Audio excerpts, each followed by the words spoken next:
ನಾನು ಕೂಡ ದಾವಣಗೆರೆ ಮತ್ತು ಬಾಗಲಕೋಟೆಯಲ್ಲಿ ಪ್ರವಾಸ ಮಾಡಿ ಬಂದಿದ್ದೀನಿ. ನಿನ್ನೆ ರಾತ್ರಿ ನಾನು ವಾಪಸ್ ಬಂದಿದ್ದೀನಿ. ಎರಡು ಕಡೆ ಬಹಳ ಒಳ್ಳೆ ರೀತಿಯಾದಂತಹ ಪ್ರಚಾರ ಇದೆ. ಕಾಂಗ್ರೆಸ್ ಅಲ್ಲಿ ಗೊಂದಲ ಇದೆ, ದಾವಣಗೆರೆಯಲ್ಲಿ ಗೊಂದಲ ಇದೆ, ಮುಸ್ಲಿಮರು ವೋಟ್ ಮಾಡಲ್ಲ ಅಂತ ಕೂತಿದ್ದಾರೆ. ಅದೇ ರೀತಿ ಬಾಗಲಕೋಟೆಯಲ್ಲೂ ಕೂಡ ಅವ್ರ ಮನೆಯಲ್ಲೇ ಯಾರು ಕಾಂಗ್ರೆಸ್ ಅಭ್ಯರ್ಥಿ ಇದೆ ಅವ್ರ ಮನೆಯಲ್ಲೇ ಗೊಂದಲ ಇದೆ. ಈಗಿರುವಂತ ಅವರ ಇಂಟೆಲಿಜೆನ್ಸಿ ರಿಪೋರ್ಟ್ ಪ್ರಕಾರ ಸೋಲ್ತೀರಿ ಅಂತ ಮಾಹಿತಿ ಬಂದು ಕೇರಳಗೆ ಹೋಗಿದ್ದಂತ ಮುಖ್ಯಮಂತ್ರಿ ಮತ್ತೆ ವಾಪಸ್ ಓಡಿ ಬಾಗಲಕೋಟೆಗೆ ಬರ್ತಾ ಇದ್ದಾರೆ. ನಾನ್ ಕಾಂಗ್ರೆಸ್ ಅವ್ರು ಕೇಳ್ತೀನಿ, ಅಲ್ಲಪ್ಪ ನೀವು ಅದೇನೋ ಡೆವಲಪ್ಮೆಂಟ್ ಮಾಡಿದಿರಿ, ಗ್ಯಾರಂಟಿ ಕೊಟ್ಟಿದ್ದೀರಿ ಅಂತ ಹೇಳಿದ್ರೆ ಇಷ್ಟೊಂದು ಕಷ್ಟ ಯಾಕೆ ಬಿಡ್ಬೇಕು ನೀವು? ಜನ ನಿಮ್ಮನ್ನ ಹುಡ್ಕೊಂಬಂದು ಮನೆ ನಿಮ್ಮ ಹತ್ರಕ್ಕೆ ಬಂದು ಓಟ್ ಎಲ್ಲ ಹಾಕ್ಲಿ ಅಂತ ಕೇಳಿ ಓಟ್ ಹಾಕುವಂತ ಪರಿಸ್ಥಿತಿ ಇದೆಯಾ ನಿಮ್ದು?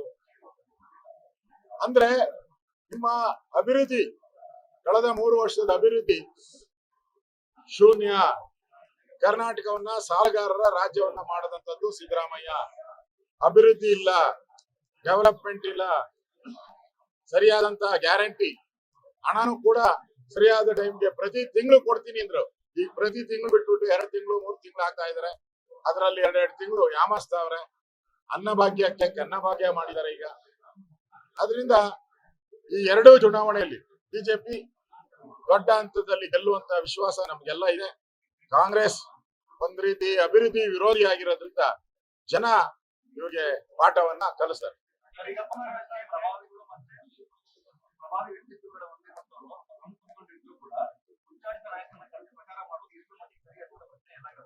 ಎಲ್ಲ ಹಿಂದುತ್ವ ವಿಚಾರವಾಗಿ ನಾವೆಲ್ಲ ಒಂದೇ, ಹಿಂದೂ ನಾವೆಲ್ಲ ಒಂದು.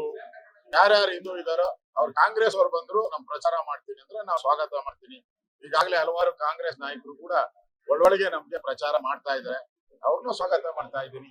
ಸಿದ್ದರಾಮಯ್ಯನವರು ಕೆಲವು ಕಡೆ ಹೇಳಿದ್ದಾರೆ, ದಾವಣಗೆರೆಯಲ್ಲಿ ಬಲ್ಲಾಡಿಯ ಸಾಹುಕಾರ ಗೆಲ್ಸ್ಬೇಡಿ, ಬಡವರು ಗೆಲ್ಸಿ ಅಂತ ಹೇಳಿದ್ದಾರೆ. ನಮ್ಮ ಪಾರ್ಟಿಯ ಕ್ಯಾಂಡಿಡೇಟ್ ಬಡವ. ಒಂದ್ ರೀತಿ ಇಂಡೈರೆಕ್ಟ್ ಆಗಿ ಸಿದ್ದರಾಮಯ್ಯನೂ ಕೂಡ ನಮ್ ಸಪೋರ್ಟ್ ಮಾಡ್ತಾ ಇದ್ದಾರೆ. ಅದರಿಂದ ಹಿಂದುತ್ವದ ವಿಚಾರವಾಗಿ ಯಾರ್ಯಾರು ಬೆಂಬಲ ಕೊಡ್ತಾರೋ ಅವರೆಲ್ಲರ ಬೆಂಬಲವನ್ನ ನಾವು ತಗೊಂತೀರಿ. ಗೆಲ್ಲುವ ಗುರಿ ಕಡೆ ನಾವು ಸಾಕ್ತೀವಿ. ಕ್ಷಣ ಕ್ಷಣದ ಸುದ್ದಿಗಳಿಗಾಗಿ ಫ್ರೀಡಂ ಟಿವಿ ಸಬ್ಸ್ಕ್ರೈಬ್ ಮಾಡಿ, ಲೈಕ್ ಮಾಡಿ ಹಾಗೂ ಫಾಲೋ ಮಾಡಿ. ಹೊಸ ಸುದ್ದಿಗಳ ನೋಟಿಫಿಕೇಶನ್ಗಾಗಿ ಬೆಲ್ ಐಕಾನ್ ಮೇಲೆ ಕ್ಲಿಕ್ ಮಾಡಿ.